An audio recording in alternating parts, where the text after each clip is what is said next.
būtent freestyle aš pastebiu, kad įdirbis kartais, ir turbūt ne tik improvizacijų, gal visur įdirbis šiaip jau kažkiek pakiša koją, nes atima tavo autentiškumą vėliau. Ir va, tas pasistebi, kai žmogus tampa profesionalas, jis kažkokių tų saldžių savo savybių netenka kartais. Tai, bet aš manau, kad neįmanoma išvengti to įdirbio, jeigu tu dirbi prie to. Kad jo, būtų kažkas panašaus vis tiek.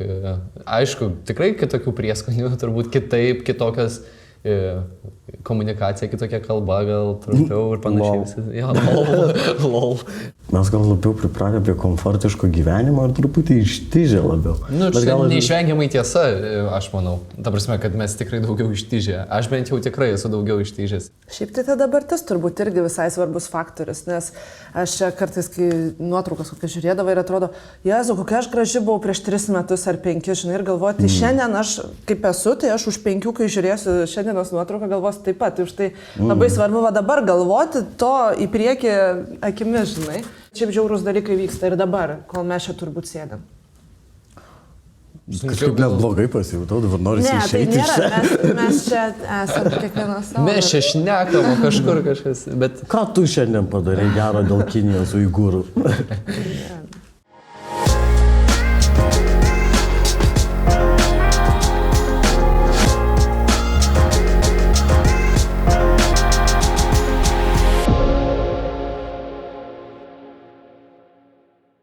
Sveiki visi, kurie mūsų klausosi ir kurie į mus žiūri. Šiandien mūsų tinklalaidė, podcastas Planas B, literatūra į namus. Ir su manim studijoje sėdi Indrė Senkutė, automobilių sporto atstovė, taip? Taip. Ir Pijus Opera, reperis. Kaip tai dar pavadė? Reper. Ir šiandien mes kalbėsime apie Balio Sruogos knygą Dievų miškas. Aš norėčiau mūsų diskusiją pradėti truputį iš užvalankų tokių. Koks šiaip jūsų yra santykis su ta programinė mokyklos literatūra?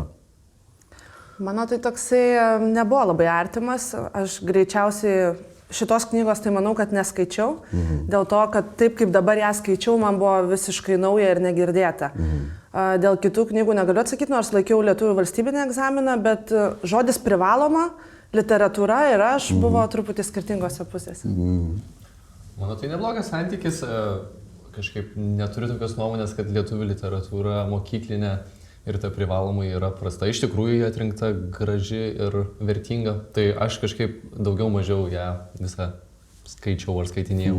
Bet ar tu taip sakai, nes tavo giminaičiai yra literatūros mokytojas? Ne, man iš tiesų patinka, va, pavyzdžiui, unpopular opinion, kad Donelaičio, tarkim, metai, ten mokiniai nemėgsta, aš mokinys labai mėgstu Donelaičio metus, tu, va, ar tenais Anykščių šilelis ar Anykščių, kaip reikia kirčiuoti, nežinau. Tai va, bet šiaip tu už mėnesį sužinosim, koks mano santykis. Na, jo, nes abitūros egzaminas. Ai, aš galvoju, visą tai jau praeitie. Taip, tai man... Matai, aš taip, matai, mano barzda neauga, aš turiu šitą panašumą. Užaugo, aš tai tau tikrai parduočiau alkoholio. Taip. Jeigu reikės, tai paskui. Bet iš tikrųjų, aš pagalvoju, bet sakai, tau patiko ir Donelaičio metai ir... Labai. Bet visada buvai toks kitoks, ne? O kas atsitiko, kad jūs... Ne, patiko, gal ko neperskaičiau, tai Vaižganto lig šioliai nieko ir gailiuosi, bet... Čia jau kitam pokalbiai, gal apie Vaižgantą. Nes aš dėl ko paklausiau iš to klausimo, nes mano tas santykis su dauguma literatūros programinės iš mokyklos laikų ir ne tik literatūros, apskritai net mano santykis ten su fizika, chemija ir visu kito buvo labai paveiktas mokytojų ir gal to elemento, kad tai buvo privaloma ir tada atrodė, kad kai pradedėjau nagrinėti tą rimtesnį literatūrą, jau prasideda tas maištingasis amžius ir tada galvoju, kad visą tai... Man gal patiko Svetimas iš programų, bet čia ne lietuvių literatūra buvo. O iš lietuvių, kas tam buvo, Savickis, Donelaitis, Salomėja Nėris, dar kažkas, bet... Bet grįžtant prie mūsų šiandien aptarinėjamos knygos, tai... Aš kažkiek jos skaičiau mokykloje ir dabar perskaičiau visai neseniai. Ir likau maloniai nustebęs, nes laikiau save rasistu nusiteikusiu prieš lietuvių kūrybą, bet jums, tu sakei, regis minėjai prieš mums pradedant ir pokalbį, kad tai nebuvo pirmas kartas tau skaitant tą knygą, ruošiantis šitam mūsų susitikimui. Ruošiantis šiam susitikimui aš jos nuo 0 iki 100 ir neperskaičiau, bet aš buvau porą kartų skaitęs anksčiau ir dabar tam tikrus esminius epizodus kažkaip perskaičiau, kad prisiminti ir atgaminau. Tai taip, esu skaitęs anksčiau, o dabar, jeigu kokių fakto klaidų primėtysiu, tai muškit mane. Gerai. Su lasda. Gerai. Tu arčiau, esi ir didesnė už mane. Trenk stipriai.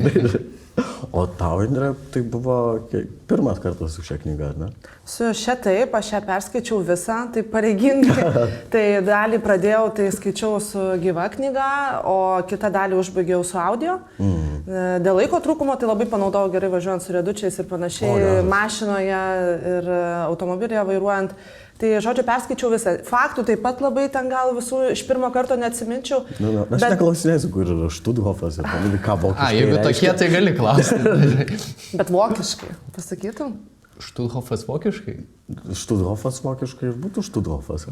Visas tas kažkokia reikšmė turi kažkokia. Gerai. Čia buvo malonus diskursas.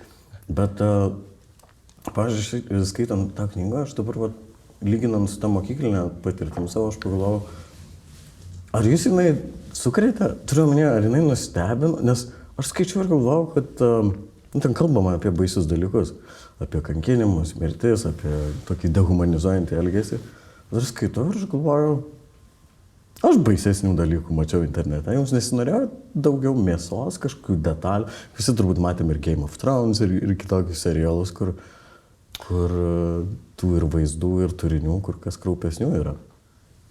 Šiaip labai suprantu apie ką tu, nes buvo panašiai ir man pradžioje, kad visgi tie baisus dalykai, groteska ir ironija kažkaip pateikti ne taip baisiai, kaip mes įsivaizduojam, tarkim, arba kaip norėtume gal matyti, nes esame įpratę jau. Bet mano santykis labai įdomus, kad perskaičius man ir nebuvo to tokio momento, kad wow, čia, ta prasme, faktas čia baisu ir panašiai, bet ilgainiui kažkaip koks mėnuo po to vis kiekvieną dieną prisimindavau ir gavosi, kad mano tas reakcija į tą knygą augo ir brendo net per kokius 2 gal mėnesius vėliau kažkaip ir tada vis suvokdavau ir pagalvojau, eina savo, tokie būdavo momentai. Aš tai gal asmeniškai, kad esu ir šiek tiek vyresnė nei kolega, tai aš visą tai kaip skaičiau, tai kadangi neskaičiau tuo met, kai buvau 12 klasėje, tai dabar man tai tikrai buvo toksai nesukrečiantis, nes šiaip siaubo filmo aš nežiūriu, nemėgstu, niekada nežiūrėjau, man yra per sunku. Veiksmo filmų... Niekad nesimėgavai svetimo kančia? Ne, man per daug jautru, aš labai empatiškai giliai tai priemu, tai aš sakiau, man užtenka gyvenime ir taip aplinkui įvairių dalykų, kad miegočiau ramiai nežiūrėjau, bet šita knyga, jinai tokia buvo labai prasminga, gal man kaip ir sportininkai labai daug tokių buvo aspektų ir pradžioje knygos, kada tu supranti, kaip iš tikrųjų tie žmonės, kokie jie buvo, kurie išgyveno, kurie neišgyveno, kiek daug ten patyrė, kaip tai yra psichologijos prasme, fizinio kūno prasme, man tai buvo tikrai gilėjėjo. Tai buvo pateikta gana lengvai, kad aš galėjau skaityti, tokia prasme, bet tai iš tikrųjų labai lietė. Ir dabar aš net kaip nebuvau skaičius, tai galvoju, kad galėjau paskaityti, gal kada ir anksčiau, tai būčiau tą visą laiką jau žiūrėjusi daugelį dalykų truputį kitaip. Ir aplinkoje gal turėjusi apie ką daugiau padiskutuoti. Nes kai pradėjau iš tikrųjų dar sakyti apie šitą knygą, kad aš skaitau, dalyvausiu tokiam projekte, tai aš supratau, kiek daug žmonių aplinkoje, tiek mano tėvai, tiek aplinkui ten įvairūs personalas, kad labai daug žmonių yra ją skaitę iš tikrųjų ir daug kartų. Aš iš tikrųjų net vėl atsivertęs ją nustebau, nes aš taip galvojau, kad bus žymiai blogiau. Bet man visai patiko ir iš pradžių mane labai rėžė akį, ausį, sąmonę. Labai daug diminutyvų vartoja. Ten girelė, traukinėlis, geležinkeliukas. Budeliukas, budelaitis. Taip. Kančelė ir visas tas atrodė taip labai saldu, bet po to... Aš vis tiek išprusęs inteligentiškas žmogus rašė, matėsi. Bet tie diminutyvai kažkaip tokioj tamsioj aplinkoj suteikia kažkokio, kaip tik gal net suteikia vyriškumo tam rašytojui. Kažkoks net, atsirina ir kontrastas, manau, ne? Tai ir labai daug dviskaitos, aš pastebėjau, tenais 2 savaitį, 2, bet man labai kažkaip tos knygos kontekste jie tiko. Ir va tie diminutyvai irgi kažkaip sudaro kontrastą, kaip tu sakai, ir kažkaip pagalvoji, kad tokioj kančioj rašyti deminutyvus, ta prasme, jis rašė po to, bet kuriuo atveju kažkas galingo. Bet aš pagalvoju, pavyzdžiui, neatrodo, kad taip rašant, vartojant tą ironiją, sarkazmą, kur irgi pasako, kad tai negi dabar, jeigu įvėlė į klaidą sąrašuose, kur yra gyvas, kur yra miręs, tai negi braukysi ir taisysi paprasčiau gyvą žmogų užmušti. Ir tas kalbėjimas neatrodo, kad kažkaip jis supaprastina, labai trivializuoja, kažkaip tarsi panaikina kažkokį baisumą, ar kaip tik jį išryškina, jums koks įspūdis kilo. Ar su man kartais skaitom, ir aš taip maloniai taip skaitosi, galvoju, va čia tas numiręs, nuėjo iki Tuliko, padarė savo reikalus ir aš skaitau, taip pat toks ir papala, bet šiaip tai visa tai yra ganėtinai kraupu, bet ta kalba tokia tarsi užliuliuoja. Ir aš nežinau, ar koks efektas buvo jums, ar jis kaip tik sutirštino tas spalvas, ar irgi taip užliuliavo.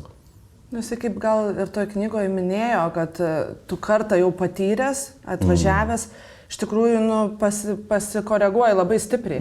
Ir paskui tu visą kitą ir žiūri toliau visai skirtingai. Tai dalinai jis vis tiek rašo išgyvenęs, jau ta psichika veikia tikrai kitaip, jinai yra pažeista labai stipriai. Bet tau kaip skaitytojai, kai jis kalba apie tuos dalykus, ar jie neatrodo kažkaip nušvelninti? Jeigu, pavyzdžiui, tu pasakotum apie tokias patirtis, ar tu pasakotum taip švelniai, taip lyg tarp kitko, ar bandytum kaip tik kažkaip sureikšmintas detalės, kad jos atrodytų realistiškai, taip tikroviškai, stipriai ir paveikiai. Aš tai manau, gal kaip ir atsakė kolega, kad iš tikrųjų čia labai aukštas lygis yra rašyti apie tokius sudėtingus dalykus šitaip su tokiais prieskoniais. Tarkim, kaip mes vairavime ar ten šokyje kažkur tai sako, taip atrodo lengva, kai tu važiuoji, taip atsisėdi ir taip paprasta. Iš tikrųjų, tai yra labai, turi daug įdirbti darbo, kad tai atrodytų taip paprasta, bet apie tokius dalykus. Tai man užteko to gilumo, kad suprast, kad tai buvo, kaip tai viskas vyko, bet tuo pačiu tie tokie prieskoniai kalbos man jie. Aš bijau sumaišyti, kam pasakė, bet kažkas, kai pakritikavo būtent tą, kaip tu gali rašyti taip sarkastiškai ir ironiškai, tai Balys Sruogas sakė, kad jis be to būtų išprotėjęs ir niekaip net laikęs to viso, prisimindamas iš naujo, kas vyko, dėl to, kaip skydą panaudojo tą. Bet irgi man smagus momentas, skaitant būtent, kad būna tas, jog ta mirtis, tas žmogaus, nežinau, kad jisai tik statistinis vienetas, tu pats save pagauni, kaip tau nekelia jokios emocijos didžiulės tai. Ir tada pagalvoju, wow, man nekelia jokios didžiulės emocijos. Tai gal tas užkoduotas dalykas, kad tu pats savai ir pagauni, kaip lengva padaryti tokius žiaurius dalykus tiesiog paprastais. Tai šitas momentas man buvo. Ir jo, tu kalbėjai apie tą, kad lengviau užmuš žmogų, tai aš prisiminiau vieną motyvą iš knygos, kur man perėjo šiurpas ir pagalvojau iš tikrųjų, kaip baisu, kai jam ten reikėjo kažkur nuvest, nutampyti numirėlius ir atsigavo numirėlis. Kaip čia dabar numirė vieną kartą, tai būk miręs. Tai tas kažkaip pagalvojau. Ir kai žinai, kad tai iš tikrųjų buvo žmogui, kuris ėjo jau numirėlį tempį ir jis atsigauna, tai kažkaip šiurpu. Aš šitą vietą net pasižymėjęs esu to knygoje, kada tos lūpos ir akys pradėjo mirksėti. Tai buvo tokia, tikrai tas toks... Siaubo filmas šiaip jau. Bet tu paminėjai labai įdomų dalyką, kad tai atrodytų lengva ir paprastai reikia didelio meistriškumo. Ir aš pagalvojau, pavyzdžiui, tu jau esi vieną ypatingą rekordą pasiekęs, ne? Malonu, kad žinot. 10 valandų freestyle repuojant. Taip. Labai įspūdinga. Ir aš galvoju, čia gal panašiai, lyginant, tu minėjai šokį ir aš galvoju apie džiazo muziką, tai improvizuot gali žmogus, kuris labai gerai išmano tas taisyklės, kuris yra atidirbęs visą techniką. Norėjau, čia toks trumpas tangentas, lyrinis nukreipimas. Bet kiek, pavyzdžiui, tavo manymai yra, kalbant apie stilistiką, apie pasakojimo tos elementus, bet, pavyzdžiui, tame, ką tu darai, aš galvoju, ar įdirbis kartais nepakiša kojas, ar lengviau yra turint tą įdirbį, taip tarkim, 10 valandų freestylint. Čia aš tai kažkaip net pradėjau galvoti, ar aš matai, kadangi nepaliudėjau gyvai, ar buvo tualeto pertraukėlė, aš pradėjau galvoti, kad aš pats turbūt būčiau su sauskelnėm. Tai čia greit atsakyti, dėl tualetų buvo 2 pertraukėlės po 3 minutės kažkur gavus, kad nubėgti. Tiesiog ne dėl to, kad fiziškai atsigaut man reikėtų, o dėl to, kad sauskelių net nepasiėmiau. Dėl to. Tai įdirbis, Šiaip geras pastebėjimas, nes būtent freestyle aš pastebiu, kad įdirbis kartais, ir turbūt ne tik improvizacijoje, gal visur įdirbis šiaip jau kažkiek pakiša koją, nes atima tavo autentiškumą vėliau. Ir va, tas pasistebi, kai žmogus tampa profesionalas, jis kažkokių tų saldžių savo savybių netenka kartais. Bet aš manau, kad neįmanoma išvengti to įdirbio, jeigu tu dirbi prie to, tai čia nesunku atsakyti. Bet aš galvoju, būna tokių genijų talentų, kurie niekada to nebandė, galėtų taip freestylinti ir iš savo, kiek senai slemo buvo, sakės, jis būdavo žmonių, kurie ateidavo freestylinti, bet man reikės, kad aš visais atvejais galvodavau, kad jie geriau nebūtų to darę. Bet čia tie žmonės, dėl kurių vis dar apie repą labai blogai galvoja. Jo, irgi gali būti. Gal su freestyle tai abejoju, nes bet kuriuo atveju reikia įdirbio pagauti tenais, pagauti viską. Bet tikrai yra žmonių, kuriem tai nėra sunku pagauti. Turbūt, gal taip reiktų sakyti. Ir kalbant apie meną, taip, apie ir šokius, ir automobilių sportą, ir visą kitą, tai yra, tarkim, jūsų gyvenimo turiniai. Aš galvoju, pavyzdžiui, patekusi į tokį koncentracijos stovyklą, lagerį, man įstrigo tas momentas, kai žmonių klausinėjo, koks jų amatas, ką jie moka. Ir visi tie socialinių mokslų, humanitarinių mokslų atstovai buvo nurašomi į žemiausią grandį. Aš galvoju, ar jūs, ir nežinau, pavyzdžiui, jeigu turėtum puikius vairavimo įgūdžius ar panašiai, ar galėtum kažkaip pasitarnauti valdžiai konclageryje, bet ar turit kažkokį gabumą, sugebėjimą, kurio bandytų užkoptom hierarchiniam kopėtėlėm į viršų dabar savo gyvenimuose? Labai geras klausimas, bet reikia pagalvoti. Tai ekonomistė, tai gal galėčiau skaičiuoti, ką nors. Kažkas su buhalterija. Bet mes kalbėjom, kad tu žinai, kaip automobilį tvarkyti, tai turbūt tas būtų kur kas vertingiau negu mano freestylas. Nežinau, aš jaučiu klaunų, kokiu būčiau, kokio nors hopkės. O šiaip neįsivaizduoju, kokių turiu tokių įgūdžių. Nes aš iš tikrųjų paskaitęs pagalvojau, kad aš iš tikrųjų taip pragmatiškai naudingo darbo turbūt net nesudirbęs. Viskas buvo kažkaip susijęs su menais, su tuo gal neapčiuopiama nauda, bet aš nesu net taburetės kokios padaręs. Ir iškilo tokia mažytė identiteto krizė. Ką aš daryčiau konclagerį? Aš moku šiek tiek masažuoti žmonės, bet galvoju, kiek tai aktualu būtų. Tai ir kažkaip galvoju, ar tai yra problema ir ar ją reikia spręsti. Paliksiu šitą klausimą, neatsakysiu. Bet, kaip, pavyzdžiui, jūsų akimis mūsų karta, tu, Indra, esi iš millennials, ne? Turbūt net, nežinau. Aš 90 ir į viršų. Kiek kelintais gimei? 90-ais. Ai, tai už mane vyresnė. O tu? Aš visiškai Gen Z. Zoomeris. Aš tiksliai nežinau, bet tikrai 2004 metai nebus kažkas aukšto. Bet aš turiu, kiek toks, tarkim, jeigu tokia situacija atsikartotų, jūsų akimis kaip dabartinės mūsų kartos, kurios, tarkim, taip, pakilime, nenueinančios, neateinančios, bet būtent millennialsai, zoomeriai, kaip mes išgyventumėm šiuos įvykius, ar tai būtų lygiai taip pat, turiu omeny, ar žmogus per tą laiką, nuo antrojo pasaulinio karo laikų, ar įvyko kažkokių tokių socialinių, hierarchinių, nežinau, biologinių pokyčių, kurie atsikartojusi tokį kontekstą padarytų kažkuo kitokį. Aš turiu omeny, mes turbūt nedarytum tik toko video su lavonais ir panašiai, bet jūsų akimis koks, ar būtų skirtumo, ar iš esmės ta žmogiška prigimtis tokia nekintanti išlieka ir dabar? Jeigu ten patekus tiem žmonėm, tarkim, tai aš manau, kad bent jau kaip aš matau ten ar pusbrolis, ar ten daugiau jaunimo, su kuriuos jis turi, tai truputį kitaip žiūrim, negu žiūrėjo mūsų tėvai ar seneliai, turbūt ar proseneliai į dalykus, tai manau, kad tai irgi įtakotų, bet prigimtis yra prigimtis ir man atrodo, jeigu reiktų, tai ten visi taikytųsi, žiūrėtų, ieškotų, burtųsi, ieškotų sprendimų. Manau, kad vis tiek tas gal jisai atbustų ne iš karto, bet manau, kad prigimtis yra prigimtis visgi. Aš pritarčiau irgi, manau, kad tai ir daug literatūros ir šiaip istorijos rodo, kad tokie dalykai panašus kažkokie pasikartoja ir tuo metu žmogus jau tampa žmogumi, o nebe asmenybė, tarkim. Gal ir asmenybė, bet kažkaip kevalas nukrenta, kuris yra skirtingas ir aš manau, kad jo, būtų kažkas panašaus vis tiek. Aišku, tikrai kitokių prieskonių, turbūt kitokios komunikacija, kitokia kalba, gal trumpiau ir panašiai. Jo, lol. Bet čia kaip tas, kalbant apie Dievumišką, tas Stanfordo universiteto, kur buvo bandymas ten, kad 12 studentų ir iki 24 studentus paskirstė į 2 dalis, leido pasirinkti, ar nori būti kaliniais ir prižiūrėtojais. Ir irgi tiesiog jie vaidina vaidmenis, bet jau iš tų vaidmenų labai greitai tapo prasidėjo žiaurumai. Nors aš girdėjau paskui, kad ten biški pafeikinta, bet dabar tiesiog aš įsivaizduoju, kad labai greitai grįžtama prie tų žiaurių dalykų, net greičiau negu įsivaizduoju. Tai kad prigimtis yra stipresnė negu tam tas socioistorinis kontekstas, kad ir kaip jis būtų pasikeitęs. Tikriausiai.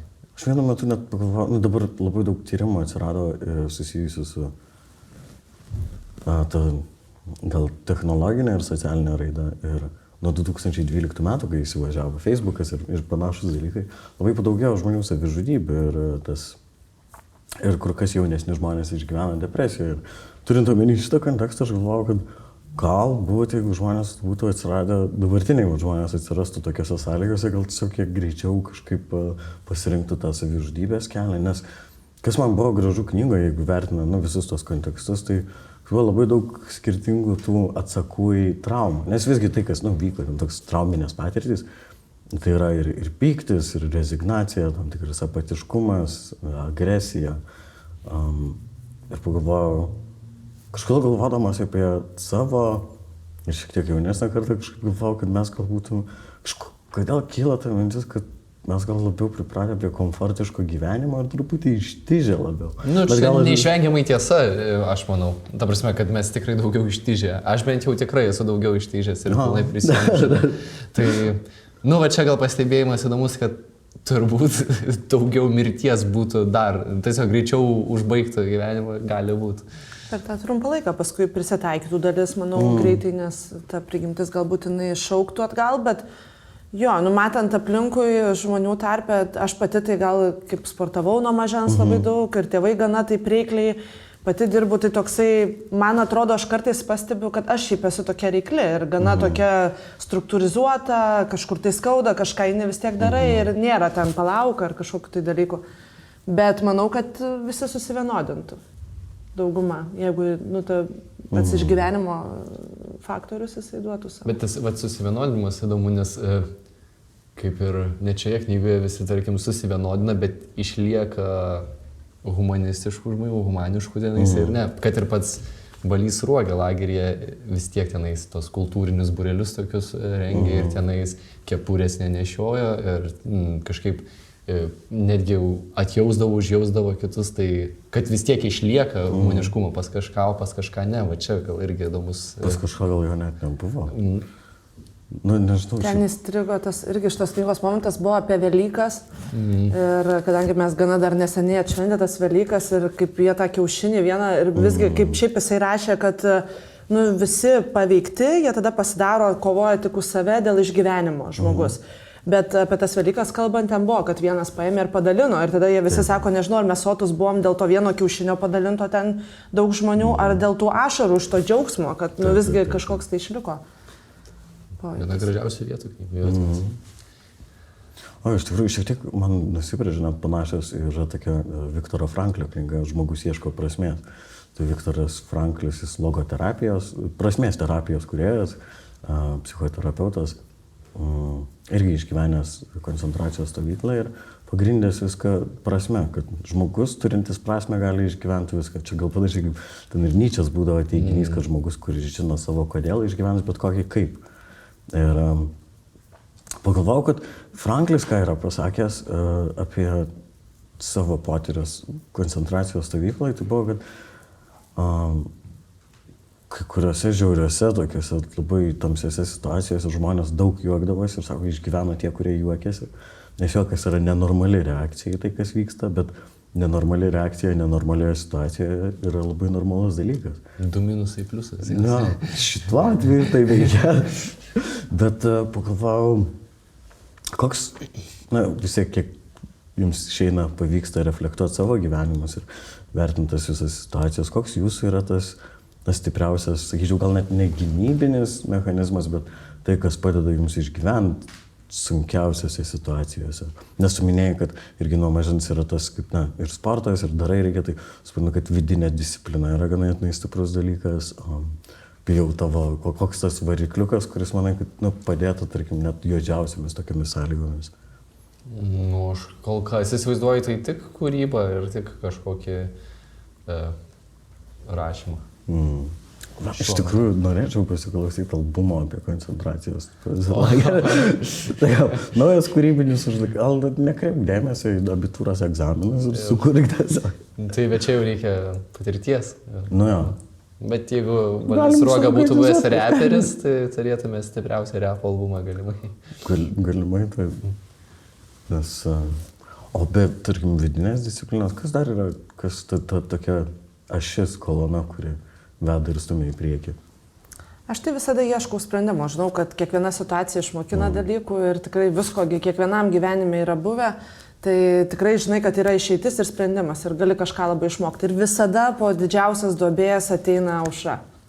Tai kažkaip tai, žinau, kad tai ateis ir labai įdomu pasidaro, kūryba įsijungia. Aš nusiekiau, atsiprašau dėl to, nes mano buvusios žmonos vardas aušra, tai po didžiausias duobės. Bet jo, tu tiesą kalbėjai. Kalbant apie tai, aš net kaip paminėjau, kad yra sprendimas ir vertinant žmonių būsenas būtent Štuthofe, aš pastebėjau, kad buvo žmonės, kurie krypdavo į religiją, kurie kažkokios užuovėjos priebėgos, išsigelbėjimo tokie ieškodavo arba praeities prisiminimuose, arba viltyse dėl ateities. Ir čia man primena truputį vieną eksperimentą, kurį atliko su žiurkėm. Prie jų uodegų pririšo virvelę, o virvelės galas buvo pririštas prie spiruoklės, kad išmatuotų, kokia jėga tempia tą spiruoklę. Ir žiurkės buvo išbadėjusios ir vieną kartą tiesiog jam padėjo sūrio gabaliuką, maisto gabaliuką tiesiog, nebūtinai sūrio. Ir pamatavo, kokia jėga jas tempia tą spiruoklę. Ir tada nebuvo maisto jokio, bet tiesiog paskleidė katės kvapą iš už nugaros ir pamatavo, kokia jėga tempia. Tai baimė yra stipresnis motivatorius už... Baimė to, kas gali įvykti, yra stipresnis motivatorius už tai, ko norėtum, kad įvyktų. Bent jau iš to, čia žiurkės, ne žmonės, visai kitoks kontekstas, bet to tyrimo išvada buvo tokia. Ir kas jums imponuoja labiau? Ar, sakykime, praeities kažkokie pasiekimai, tai ką praeitie įrodėt savo esant tikrą, ką laimėjot, ką pasiekėt ir panašiai, ar viltis dėl ateities? Tarkime, jeigu dabar išgyventumėt sunkią akimirką, kur būtų daugiau paguodos? Ar tame, kas įvyko, ar tame, kas gali įvykti? Mano atveju tai turbūt koreliuotų praeitis su ateitim. Tai reiškia, aš vis tiek pastebiu kažkokius besikartojančius motyvus gyvenime ir turbūt fiksuočiau būseną, kaip kažkada buvo ir kaip tai, į ką tai pavirto. Ir tada dėl to būčiau ramesnis dėl ateities. Tai manau, kad aš maišyčiau ir tą, ir tą. Ir maišau, ne tik manau. Tai. Ne. Pamaišau, mėgstu pamaišyti. Čia ir ta knyga dar, taip kalbant apie tos tyrimus, tai ten irgi buvo parašyta apie Klipatų, kaip atėjo Klipatų ligoninė ir tas laikinai buvo gydytojas vienas paskirtas ir kaip jisai bandė įdiegti tyrimą, kad, žodžiu, sumažinam dar maistą ir tada iš bado pradės geriau sveikti. Ten toksai buvo bruožas, tai kad ten tas nepasiteisino iš esmės. Kad tai gal tavo ta baimė, ne tik maisto noras, bet ta baimė tai visgi ir ten tam tyrime, jo aprašytam net ne tyrime, o realybėje. Ta pati pasako, rezultatas tas pats. O kas motyvuotų daugiau ar ne, arba ką žiūrėčiau, tai gal irgi labai panašiai, kad iš tikrųjų ta praeitis, bet dar daugiau tai ateitis turbūt. Gal truputį daugiau į ateitį žiūrėčiau asmeniškai. Kur tai? Sprendimų, kur judėjo. Aš galvoju, iš esmės turbūt nelabai įmanoma atskirtų laikų, nes kažkokią savastį mes susikūrėm iš praeities įvykio ir tada kažkaip bandom projektuoti į ateitį. Čia jau dingsta laikas apskritai kaip savoka tada, nes susimaišo praeitis, dabartis, ateitis. Šiaip tai ta dabartis turbūt irgi visai svarbus faktorius, nes aš čia kartais, kai nuotraukas kokias žiūrėdavau ir atrodo, Jezu, kokia aš graži buvau prieš 3 metus ar 5, žinai, ir galvoju, tai šiandien aš kaip esu, tai aš už 5, kai žiūrėsiu šiandienos nuotrauką, galvosiu taip pat. Tai už tai labai svarbu va dabar galvoti to į priekį akimis, žinai, iš šono stebėtojas tos visos situacijos ir padaryti tada, kada reikia tos sprendimus, taip mūsų varžybose taip mokindavo, kad tu kai vairuoji irgi turi būti stebėtojas, nes jeigu tu dabar, va, padariau klaidą ir viskas, padariau klaidą, tai tu sekančiam posūkį būsi kažkur tai už trasos. Bet tu turi iš karto užmiršti, kad tu padarai tą klaidą ir galvoti apie toliau, tu tik stebi iš šono, iš viršaus. Jau panašiai turbūt ir scenai. Ir turbūt repuojant, jeigu freestylinė, kažkur gal labiau. Suklys labai lengva. Ja, bet man patiko, kad improvizacijoje mums sakė, kad improvizuojant scenai reikia įsikalti galvą, kad nėra klaidos, yra tik variantai. Ir tas kažkaip labai veda į priekį iš tikrųjų. Kartais ta klaida gali sukurti, atverti naujus vandenis iš viso improvizacijai, tarkim, ar tai etiuda kažkokia improvizacija. Taip. Ir kažkaip galvoju, net tai bendraja prasme, kai vaikštau į spektaklius ir kokį nors spektaklį matau 4, 5 kartą, gražiausi dalykai ten yra klaidos. Nes klaidoje, kurią padaro žmogus, pasimato tikras jo veidas, tas tikras žmogiškas pasimetimas. Ir ten kažkas labai gyvo, kažkas labai... Aš nemanau, kad jeigu viskas būtų tobula, kad spektakliai būtų tokie žavūs. Na, ir kiti, net, tarkim, istoriniam kontekste vertinant visokios genocidus ir holokaustą ir panašiai, kad tai buvo didžiulės klaidos, bet mes iš jų pasimokėm. Tikiuosi. Kai kurie... Kažkas... Lemma dabar pagalvojau, kad ar tikrai pasimokėm. Nes, kai kurias klaidas kartojam, bet aš visgi, pavyzdžiui, kaip jūs, aš turiu vilties ir net beveik turiu įrodymų, kad vyksta evoliucija ne tik tam biologiniam lygmenį, bet ir savotiškai tokia emocinė, psichologinė ir dvasinė žmonijos evoliucija. Aš tuo tikiu, kad nepaisant kai kurių įrodymų, kurie gal priešingai teiktų, bet ar jūs optimistiškai nusiteikę dėl žmonijos ateities? Aš taip, nors visi sako, oi čia, bet gal aš labai jaunatviškai galvoju, bet aš irgi nepaisant tų klaidų, kurios turbūt visada bus kažkokios, aš tai tikiu, nes aš bent jau savo aplinkoje matau žmonės svarstančius, mąstančius, ieškančius ir galbūt irgi besimokančius. Tai aš tai nuoširdžiai tikiu, kad jūs visi puikiausiai išsivystysit. Yra ir man vilties. Taip, tai turim iš tikrųjų ir galimybių turbūt daugiau dabar negu turėjom anksčiau, tai ir visa psichologija aplinkui ir literatūra ta tema. Tai viskas juda pirmin, tik tai turim labai daug galimybių ir mokintis, turim iš ko ieškoti, viskas yra mūsų rankose. Tai aš turbūt galvoju, kad čia tiesiog ar vystysimės labiau ar ne, tai visada buvo visokių žmonių ir visada bus. Aišku, su tuo atsiranda ir rizikos, vis daugiau su tom pačiom galimybėm ateina, taip pat ir rizika, ir iš išorės. Bet man asmeniškai tai tikrai dabar yra, ko nori, tą gali rasti. Tai manau ir aplinkoje taip pat panašiai. Tai turbūt, kad čia mes daugiausiai galim tik apie save pasakyti, kaip iš pačių perspektyvos, nes čia jau labai sunkus klausimas, ar mes einam į susinaikinimą ar ne. Bet... Nes šiaip vertinant, tai ten pažiūrint į močiutės ar ne, tai kokį atveži naują ten rankšluostį. Močiutė, va, jums naujas rankšluostis, dabar va, naudokit, tai jinai pasidėsi į tą stalčių ar į tą lentyną, sakau, tai kur jūs jį sunaudosit, aš dabar jums atnešiau, kad jūs dabar jį naudotumėte. Tai reiškia, kad dabar mes turim tikrai labai daug. Mes jau mokam tuo mėgautis, mūsų seneliai, ar gal net tėvai, kai kurių dar nemoka ar nemokėjo mėgautis tais dalykais. Neturėjote galimybių ir labai sunku persivesti. Mes viską turim aplinkui. Visai daug to. Net sakyčiau, gal net kartais atrodo per daug. Iš tikrųjų, kaip pagalvojai, anksčiau žmonės turėjo tokį vieną rinkinį drabužių, su kuria visur eidavo ir būdavo gerai. Net, tarkim, dešinysis ir kairysis batai, tai visai naujas sugalvojimas. Kažkaip buvo tiesiog klumpės ir jos universalėjom bet kurios kojas. Ir kažkaip galvoju, tas pertekliaus visuomenė, kai, ten mes girdim apie plaukiojančias šiukšlių salas, apie tą greitąją madą, kur porą kartų užsidėt drabužius ir juos išmetė. Tas minimalizmas gražu. Tai, mane tai žavi, bet iš istorijos. Smagu, kad turim daug, bet ir gražu, kai žmonės neturėjo ir džiaugiasi tuo, ko turi. Ja, man atrodo, kažkaip gal tas radikalumas, bet kuriai srityje yra kažkaip, nes aš prisimenu savo močiutę, kuri išvirdavo sardelės dėdukui ir tada į tą patį vandenį jam kavą padarydavo. Ir aš suprantu tą taupumą, kaip ten žmogus, kuris pergyvena vieną, net kai kuriems tai buvo 2 karai, kai visko trūko ir tu nieko nežinojai nuo rytojus, bet kartais, kai atsidarai kavos dėžutę ir pamatai, kad močiutė buvo išbėrus ją ant žemės ir sušlavė su šuns plaukais atgal, toks, kam mes galim nusipirkti daugiau. Bet ir kita vertus, tas besaikis kažkaip vartojimas, aišku, tai yra komfortiška, tai yra, nežinau, ar yra kažkas tokio. Prisimenu tas filmukas Wall-E apie robotuką ir ten galia parodo, kaip žmonija virto tokį visišką komfortą, taip sakyčiau, net savotiškai supuvusi civilizacija, kai niekas nebejuda savo kojom, žinok, su technikos pagalba juos pakelia iš lovų, pasodina į vežimėlį, jie visą laiką valgo ir jie visą laiką linksminami. Bet koks ekstremumas yra negerai turbūt.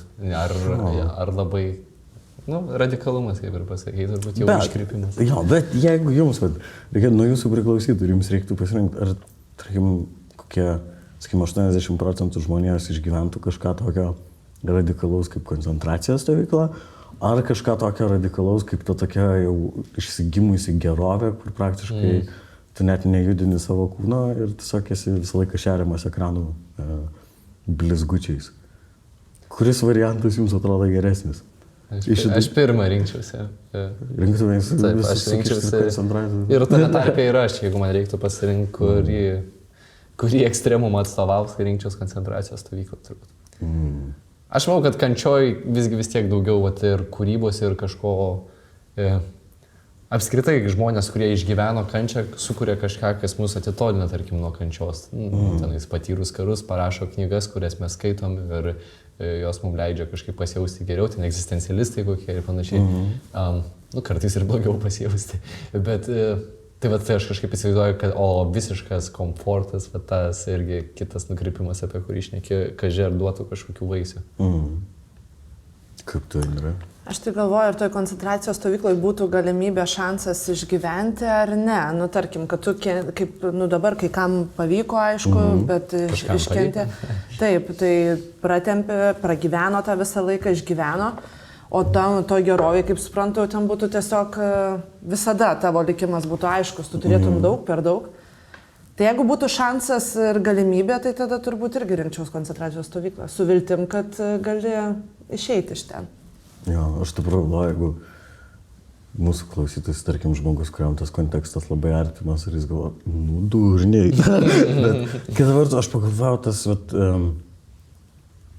absoliutus komfortas, kas čia yra pavojinga. Nes, pavyzdžiui, kai esi koncentracijos stovykloje, net Balys Sruoga rašė, kad žmonės vis tiek nori gyventi, jie stengiasi, net ten visiškai jau išsekė ir nebegalintis, jie dar kažkaip kruta, kažką bando daryti, kad tik kažkaip kabintis. Ne visi, bet man bent jau kilo toks bendrasis įspūdis iš knygos. O komforto atveju, iš esmės, tu neturi stimulo, kuris tave judintų. Nes į blogį, man atrodo, į blogį žmogus jautriau reaguoja negu į gerį, nes blogis yra kažkas, ką reikia pakeisti. Jeigu skauda, tu kruti, kad nebeskaudėtų, o jeigu viskas gerai, tu kaip ir neturi stimulo, impulso. Tai pasikankinti visai sveika. Ir toje stovykloje galbūt ten yra, kad tu pats gali tam tikrus dalykus išmokti, kažkiek tai kažkur suras, prasitaikyti, o absoliučiam komforte tu tiesiog valgai. Tu sakai, jeigu mes teisingai suvokiam tą absoliutų komfortą, tai ten, kad tu sėdi ir nieko negali nei vaikščioti, nei keliauti, nei važiuoti, nei daryti, nei groti, nieko negali daryti. O ten, kaip matom, ten išmoko ir dėl to ten smūgių, mušimų, kad apsimes, kad jau iš karto kris, tada dėl darbo, kad apsimes, kad dirbi, nors nedirbi. Tai kas iš tikrųjų parodo tokius dalykus, kad ten niekam nereikėjo to darbo, ten dzintų, bilė, krūti ten kažką, žinai, ir viskas. Tai va tokie dalykai, kur tu, sistema yra ir iš vienos pusės ir kažkokia mažesnė stipriai, bet yra sistema ir iš pačių kalinių pusės. Aš galvoju, man pačiam taip kyla tas klausimas, kur yra ta riba, nes aš pažįstu labai gražių žmonių, kurie išgyveno didžiulį skausmą gyvenime. Nu, tikrai, taip, ir kartais vieni, ir kai kurie iš jų tapo kūrėjais, kiti tiesiog dirba savo profesinį darbą, bet jų tas gyvenimas yra labai gražus ir kupinas empatijos ir švelnumo. Ir aš kartais galvoju, kad kartais aš iš tikrųjų susimaščiau vieną sykį, pažįstu merginą, kuri labai sunkia, labai skaudžia, labai kančios kupina vaikystę turėjo, bet dabar jinai yra nuostabi dailininkė. Ir stebėdamas ją ir jos darbus, aš kartais mąstau, tai jeigu viso to skausmo reikėjo, kad atsirastų kažkas tokio gražaus, aš pradėjau galvoti, gal, nesinori sakyti, kad kaip gerai, kad tu kentėjai, nes mes dabar turim tavo darbus, bet savotiškai tada atrodo gražu, kad nepaisant viso to pragaro ir skausmo, kurį iškina, jis dar sugeba kurti gėrį ir grožį, bet kita vertus yra ir labai daug pavyzdžių ir, nežinau, arčiau ar toliau mūsų, gal mūsų asmeninėse gyvenimuose, ar mes išgirstam, kur kančios paveiktas žmogus patiria tokią traumą, kurią po to skleidžia per visus kitus žmonės ir pasaulį. Aš galvoju, kur yra ta riba, kur žmoguje yra, kur ta liauka, kas ten per organas, kurį, kaip mes pasirenkam reaguoti tą kančią, ar ją, manau, kur ta riba, kas lemia tai, kaip mes elgsime su ją. Gal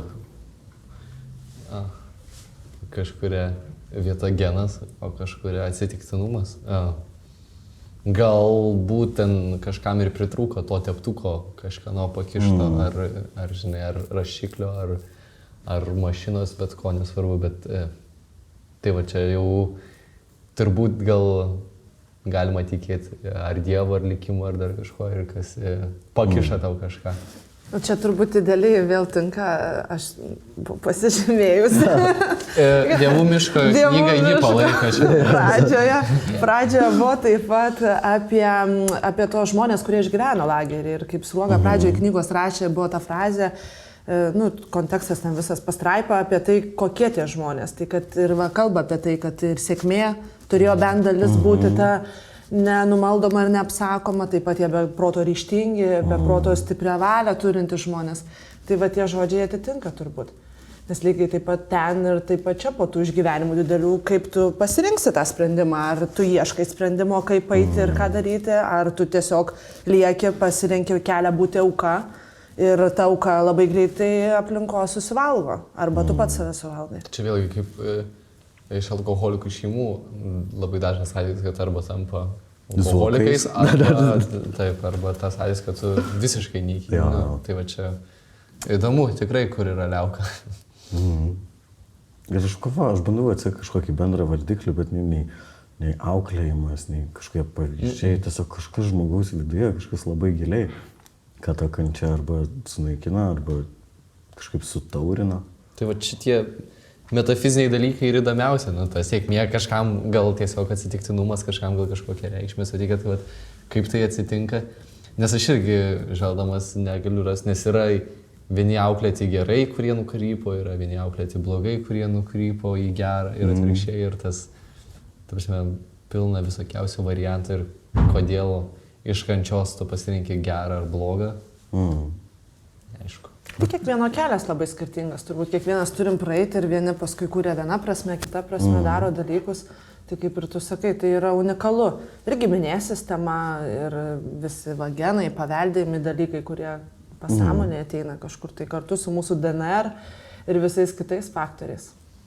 Bet tu paminėjai, man patiko, tas sėkmės elementas. Aš kartais galvoju, stebint išoriškai savo paties gyvenimą, ar daug tavo gyvenime lėmė sėkmė? Jūsų gyvenimuose? Ar sėkmė pasitarnavo jums, ar daugiau visgi buvo tokio juodo darbo, nesitikint kažkokios šansų, galimybės? Man tai buvo ir tikrai pradžioje, kaip aš pradėjau važiuoti, kada kažkas tai gal ten pastebėjo ar atsidūriau toje bendruomenėje, tai tikrai nežinau, ar tai sėkmė, ar tai komunikabilumas, bet buvo tam tikrų faktorių, kurie padėjo greičiau pasimatyti. Bet dauguma laiko tai turbūt buvo darbas. Bet negaliu pasakyti, kad juodas tai buvo tiesiog mano pasirinkimas, o kadangi tai yra mano pasirinkimas, tai tu ir įdedi darbo, kad kažką turėt. Sutikčiau, aš manau, kad gal ta sėkmė netgi lydi kiekvieną dieną, tik tai be darbo jį nesirealizuoja pati sėkmė. Galbūt tu daug progų gauni, bet jeigu tu nelinkęs dėti darbo į tai, tos progos dingsta. Tai čia įdomus dalykas. Nes aš kaip galvoju, kad daug labai tikrai yra momentų gyvenime, kai galvoju, va kaip pasisekė, jeigu nebūčiau to momentu buvęs tenai, turbūt nebūčiau čionai. Nu, neturbūt to nebūčiau. Bet tada pagalvoju, jeigu aš ir būčiau buvęs to momentu tenai, ir tenais kitą rytą atsikėlęs nebūčiau parašęs tam žmogui ir patingėjęs, tarkim, tai va čia vėlgi tas darbas su sėkmė irgi eina greta, man atrodo. Labai gražiai pasakė, kad sėkmė yra visur, tiesiog reikia, daug kur yra aplinkų, tik tai reikia panaudoti. Kad kartais nepastebėm, tai reikia klausyti to ženklus, matyti ir daryti dalykus. Palaikyti atvirą širdį ir protą. Kai kuriuose aplinkybėse tas labai sunku. Norisi kartais susigūžti, susiskliausti ir pasislėpti, kaip jums atrodo, ar va toks va istorinis kontekstas dar galėtų pasikartoti čia Europoje, kaip koncentracijos stovyklos, kažkokie holokaustai. Nes man, kai galvoju apie tai, norėčiau tikėti, kad kažko tikrai išmokom ir tai nebepasikartotų, bet kita vertus, kai suvokiam, kad tas žmogaus prigimtis keičiasi labai lėtai, jeigu keičiasi apskritai, kiek realu gali būti, kad visa tai atsikartos? Gal Europoje kiek sudėtingiau turbūt, žiūrint, kas būtų lyderiai, bet šalia kas vyksta, ar ne, mes matome ir įvairių, ten randama ir kapaviečių po 400 žmonių ir 500 žmonių, tai čia dar viskas paaiškės vėliau, bet aš manau, kad tam tikro mentaliteto gal už Europos truputį šalių ten yra. Yra dar likę labai daug ir ten yra visas tas propaganda ir kitaip truputį dėstumi. Psichologija veikia kitaip, ne taip kaip mes plačiai matom visą pasaulį. Tai manau, kad gali ir vyksta, ne tokie gal dalykai, bet šiaip žiaurūs dalykai vyksta ir dabar, kol mes čia turbūt sėdam. Kažkaip net blogai pasijutau, dabar norisi išeiti iš čia. Mes čia esame kiekvieną savo. Mes čia šnekam, o kažkur kažkas, bet... Ką tu šiandien padarai gero dėl Kinijos uigūrų? Turbūt, kad taip, tai kartojasi vis tiek jau žiaurūs dalykai visą laiką ir tas, tarkim, konkrečiai koncentracijos stovykla, net ir toks tikiu, kad vis dar gali turbūt pasikartoti. Ta prasme, tai nėra neįmanoma ir net gali dar žiauriau dėl būtent tų galimybių šio laikinių būti. Bet aš labai tikiuosi, kad neprireiks šito. Mums tikiuosi neprireiks. Neprireiks netinkamas žodis, norėjau pasakyti, kad tiesiog nepasikartos. Aš irgi panašiai tikiuosi. Kažkaip, kalbant apie tas temas, kartu kyla ir tam tikras toks kraupas, kad suvokiu, ką žmogus gali padaryti žmogui. Tai kyla ir viltis, kad, bet kas, man gražiausiai gal nepaisant tų visų kančių, kurios ten įvyko ir kurios vyksta dar dabar pasaulyje, vis tiek to žmogaus ta pati prigimtis ir kalbu galbūt ne apie vien biologinę, bet viltis, meilė, tikėjimas ir visa tai. Man atrodo, dar nebuvo tokio tamsaus konteksto, nes kiek mes irgi ten žiūrim ir tos filmus, kaip Šindlerio sąrašas ir berniukas su dryžuota pižama. Ir net ir tuose tamsiausiuose kontekstuose, gal labai menki, labai tokie mažyčiai, bet žmogiškumo trupinukai išliko. Ir tai suteikia vilties, kažkaip jungiant tą praeitį su ateitim, kad tai teikia vilties, kad tas žmogiškumas ir toliau gyvos. Jeigu mes, aišku, neišsinaikinsim. Tai va čia, gal į tavo tą klausimą, kas padeda tamsoje, ar ta ateitis, ar praeitis. Ar katino baimė, ar sūrio kvapas. Ir tuo pačiu netgi tas motyvas iš dievų miško, kai jie susirinkdavo ir tenais balys skatindavo šnekėt, pasakot, kokį darbą dirbdavo ne koncentracijos stovykloje ir jie tiesiog kartais užtenka prisiminti, jog aš buvau kasininkas ar ten teisininkas ir galvoti apie tai. Ir tai va. Truputėlį išlipti, ar ne, iš to, tik to rato, kuriam dabar esi ten, kai būna tai blogai. Tas kažkiek tai riboja. O šiaip tai nu, vat, kad ir kaip vyksta aplinkui, tai tas žmogiškumas Europoje ypatingai, nu, kad mes priėmėm labai daug žmonių ir iš Ukrainos priėmėm labai daug žmonių, kurie gyvena ir dabar ir Europoje ir suteikėm galimybės ir net lygintinai ir panašiai, tai jau yra geras ženklas, kad nu, kažkuri dalis vienijasi, žinai, tam, kad padėti kitiems. Taip, gražu tose kritinėse situacijose, kad nors ir matai kažkokių žmonių, kurie kaip tik tamsėja, bet tuo pačiu labai daug matai to, nu, tas dvi barikadas, bet matai, kiek daug vienijasi ir tų pačių lietuvių, bet ar Ukrainos atžvilgių, ar tenais, netgi, sakykime, kad Aurimas perplaukė per vandenyną ir kaip visi vienijasi ir palaiko vieną žmogų, tas žavu, kad visgi mes mokam tą daryti. Ir ne tik lietuviai, apskritai čia žmogiška turbūt yra susivienyti sunkiu metu.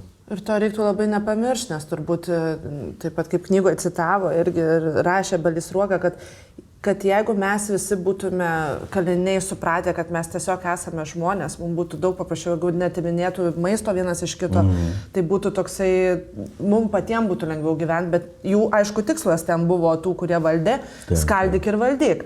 Tai jie tą puikiai suvokdami ir ten pastoviai pildavo to, žinai, kažkokio, kad degtų. O jisai tai rašė, kad sako, jeigu mes visi tai suvoktume, žinai. Taip. Tai turbūt labai svarbu nepamiršti tų dalykų, vertybių. Taip, tai iš tikrųjų daug peno apmąstymams ir gal patys dar norėtumėt kažką pridurti, bet šiaip dėkoju Jums už pokalbį ir tam kartui iš manęs aš grimstu į tokias refleksijas, kurias dar reikia išgrumuliuoti, bet dėkui Jums už pokalbį ir tiems, kurie klausys. Jeigu norėtumėt kažką pridurti, aš ištempęs ausis klausau. Man tai buvo apskritai labai įdomi patirtis, nes kai paskambino dėl šito projekto, tai aš nesu tokių knygų skaitytoja, bet man tai buvo labai įdomu.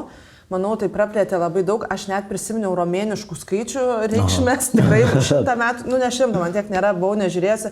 Ir kadangi audio knygoje tie skyriai pavadinti paprastais skaičiais, o čia buvo, ir man reikėjo susirasti vieną tą patį ir aš atsiverčiau tą tikrą knygą ir galvoju, čia kas tas L? Ir X prieš L. Žinai, jau senai neatsimint tokių dalykų, tai iš tikrųjų net ir tai Google turėjau pasigūglinti ir prisiminti, kas iš ko atsima. Ir buvo labai įdomu ir manau, kad gal tai užveda ant kelio ir kažkaip tuo metu man nesinorėjo to skaityti, bet aišku, kiek ten, šiaip dabar rekomenduočiau. Viena galerijos savininkė man gražią frazę pasakęs, kad knygų skaitimas, lankymasis galerijose, spektakliuose yra kaip sporto klubas sielai. Lavini truputį visą tą. Aš turbūt irgi norėčiau pasidžiaugti, kad nors skaičiau anksčiau, kad buvo proga vėl grįžti ir ką suprantu, kad tai kūrinys, kur žmogui profilaktiškai ir verta grįžti prie jo, kaip mes kalbėjome apie tai, nepamiršti to žmogiškumo, tai būtent šitas kūrinys ir padeda tą prisiminti.